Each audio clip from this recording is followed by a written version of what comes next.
इस ऐसी घटना 13 साल की बच्ची के साथ हुई है, जो हम लोग बात करते हैं तो ये अंदर से जी ऐसे होता है जैसे मरेंगे मरेंगे। उस होटल के मालिक को फांसी की सजा शरेआम चौक में खड़ा कर दी जाए, ताकि 100 पुश्तें याद रखें कि यदि रेप करना है तो हमें चौराहे में खड़े होके फांसी की सजा मिलेगी। एक ऐसी दास्तान जिसे सुनकर अगर आपका खून न खौले तो मान लीजिएगा कि आपके अंदर का इंसान मर चुका है। एक 13 साल की मासूम बच्ची और नोचने वाले भेड़िए कितने 32 दरिंदे। एक बार आंखें बंद करिए और इस आंकड़े को महसूस करने की कोशिश कीजिए। एक 13 साल की बच्ची जो ठीक से दुनिया को समझती भी नहीं है, उसे एक ऑटो वाला घर छोड़ने के बहाने अगवा करता है, फिर उसे एक नरक से दूसरे नरक में बेचा जाता है। होटलों के कमरों में बंद करके 5 दिनों तक उसके जिस्म के टुकड़े टुकड़े किए जाते हैं। वो चीखती है, चिल्लाती है, रोती है, तो ये हैवान उसे चुप कराने के लिए शराब और नशीली दवाइयाँ देते हैं। आज इस मंच से मैं सिर्फ दुखी होने नहीं आया हूँ, दुख मनाने का समय चला गया। आज गुस्सा होने का वक्त है। आज राजस्थान की सरकार, वहाँ के मुख्यमंत्री, वहाँ की गृह मंत्री और वहाँ की डीजीपी की आंखों में आंखें डालकर सीधे सवाल पूछने का वक्त है। आखिर कब तक हमारी बेटियां इन कागजी वादों की सूली पर चढ़ती रहेंगी? अब जरा इस पूरी वारदात की क्रोनोलॉजी को समझिए, ताकि आपको पता चले कि सिस्टम कितना सड़ चुका है। वो बच्ची कोचिंग से या अपने स्कूल से घर के लिए निकलती है।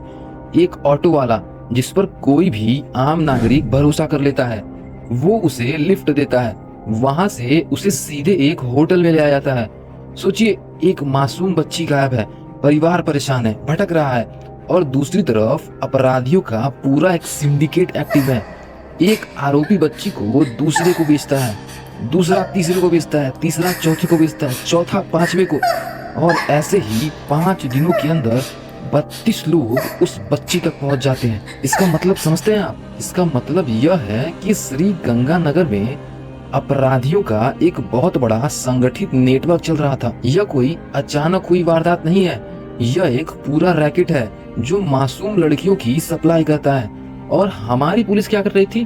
पुलिस थानों में बैठकर वीआईपी ड्यूटी संभाल रही थी, नेताओं की गाड़ियों को एस्कॉर्ट कर रही थी। क्या पुलिस का इंटेलिजेंस इतना खोखला हो चुका है कि शहर के बीचों बीच चल रहे इस धंधे की भनक तक नहीं लगी? जैसे ही मामला सोशल मीडिया में आया, लोग सड़कों पर उतरे तो सरकार तुरंत एक्शन मोड में आ गई। प्रशासन ने आनन फानन में 3-4 अवैध होटलों पर बुलडोजर चला दिया। पीआर एजेंसियों ने सोशल मीडिया पर हेडलाइंस चलवा दी, सरकार का बड़ा एक्शन, जमी 2 जुए होटल्स। लेकिन बाबू साहब, जनता अब जाग चुकी है।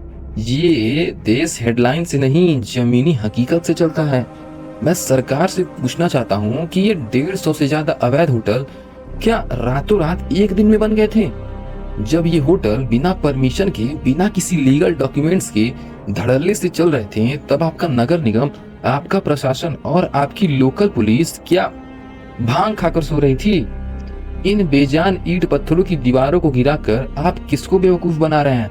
दीवारों को गिराने से अपराधियों के दिल में खौफ पैदा नहीं होता साहब, दीवारें तो पैसे फेंक कर फिर से खड़ी हो जाएंगी। मुझे यह बताइए कि उस 13 साल की बच्ची का जो बचपन आपने मलबे में तब्दील कर दिया, उसे कौन सी सरकारी मशीनें वापस लाएंगी? यह बुलडोजर एक्शन सिर्फ और सिर्फ सरकार की नाकामी को छुपाने का एक पीआर स्टंट है। जब चुनाव आते हैं तो राजस्थान के मंचों से बड़े बड़े वादे किए जाते हैं। कहा जाता है कि डबल इंजन की सरकार आएगी तो परिंदा भी पर नहीं मार पाएगा। उत्तर प्रदेश के लॉ एंड ऑर्डर की मिसालें दी जाती है, लेकिन भाई उत्तर प्रदेश में जब ऐसा कुछ होता है तो 24 घंटे के भीतर अपराधियों के पैरों में पुलिस की गोली लगती है। राजस्थान में वो मुस्तैदी क्यों नहीं दिख रही? आज भी कई आरोपी पुलिस की गिरफ्त से बाहर है। आखिर क्यों? उन्हें किसका संरक्षण प्राप्त है? क्या उनके पीछे कोई सफेद पोस्ट नेता है? क्या कोई बड़ा रसूखदार है जिसे बचाने के लिए पुलिस ढीली कार्रवाई कर रही है? इस ऐसी घटना 13 साल की बच्ची के साथ हुई है, जो हम लोग बात करते हैं तो ये अंदर से जी ऐसे होता है जैसे मरेंगे मरेंगे। ये ऐसी हालात हुई पड़ी है। जब तक जनता थाने का घेराव नहीं करती, तब तक एफआईआर दर्ज करने में आनाकानी क्यों की जाती है? यह इस सूबे की कड़वी सच्चाई है कि यहाँ अपराधियों के हौसले बुलंद हैं और कानून का इकबाल पूरी तरह से खत्म हो चुका है। और सिर्फ सरकार ही क्यों, आज हमें अपने समाज के गिरेबान में भी झांकना होगा। 5 दिनों तक एक बच्ची को अलग अलग होटलों में ले जाया गया। क्या किसी भी होटल के स्टाफ को, किसी मैनेजर को, किसी राहगीर को यह शक नहीं हुआ कि एक 13 साल की बच्ची इन मर्दों के साथ क्या कर रही है? वो नशे में धुत थी, रो रही थी, फिर भी किसी का ज़मीर नहीं जागा। हम कैसे समाज बन गए हैं भाई? हमारी संवेदनाएं कहाँ मर गई हैं? हम सोशल मीडिया पर रील्स देखने में तो व्यस्त हैं, लेकिन हमारे पड़ोस में, हमारे शहर में एक बच्ची तड़प रही है और हम आंखें मूंद कर बैठे हैं। अगर आज हम चुप रहें तो यह मत भूलिएगा कि अगली बारी किसी की भी हो सकती है। अपराधी किसी का सगा नहीं होता। बच्चियों के साथ यूं ही रेप होते रहेंगे तो ये हम सहन नहीं करने वाले। आज हमारी 13 साल की इस बच्ची के साथ जो रेप हुआ है, ये घटना बहुत ही ज्यादा दुखदाई है। मैं प्रशासन से ये कहना चाहती हूँ कि सिर्फ होटल वाले को पकड़ने से कुछ नहीं होगा।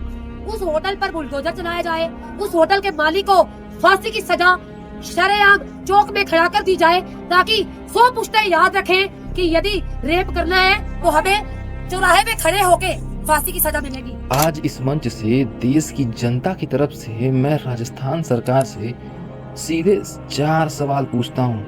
सवाल नंबर 1, इस मामले की सुनवाई के लिए तुरंत एक स्पेशल फास्ट ट्रैक कोर्ट का गठन क्यों नहीं किया जाता, ताकि अपराधियों को 6 महीने नहीं बल्कि 30 दिनों के भीतर फांसी के फंदे तक पहुंचाया जा सके।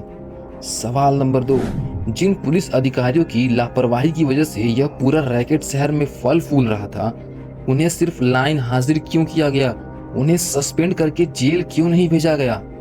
सवाल नंबर 3, पूरे राजस्थान में जितने भी अवैध होटल्स और गेस्ट हाउस चल रहे हैं, उनकी स्क्रूटनी के लिए एक परमानेंट टास्क फोर्स कब बनेगी?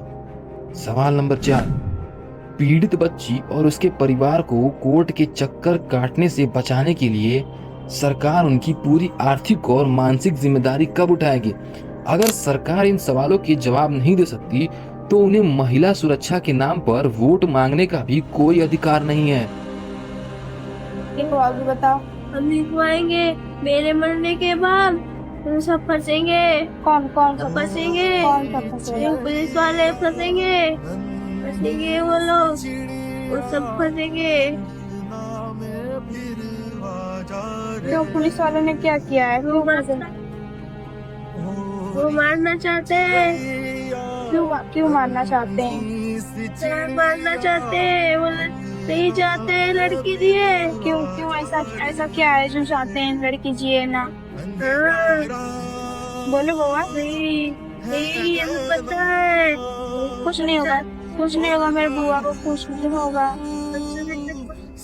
होगा तुमको दीदी के साथ में हो। दोस्तों, मोमबत्तियां जलाकर आंसू बहाने का वक्त खत्म हो चुका है। अब सरकार के कानों के पर्दे फाड़ने का वक्त है। इस वीडियो को इतना शेयर कीजिएगा कि ये राजस्थान के मुख्यमंत्री और देश के गृह मंत्री के टेबल तक पहुंचे। उन्हें पता चलना चाहिए कि देश का आम आदमी सोया नहीं है, वो देख रहा है और हिसाब मांगेगा। और नीचे कमेंट बॉक्स में अपनी राय जरूर लिखिए।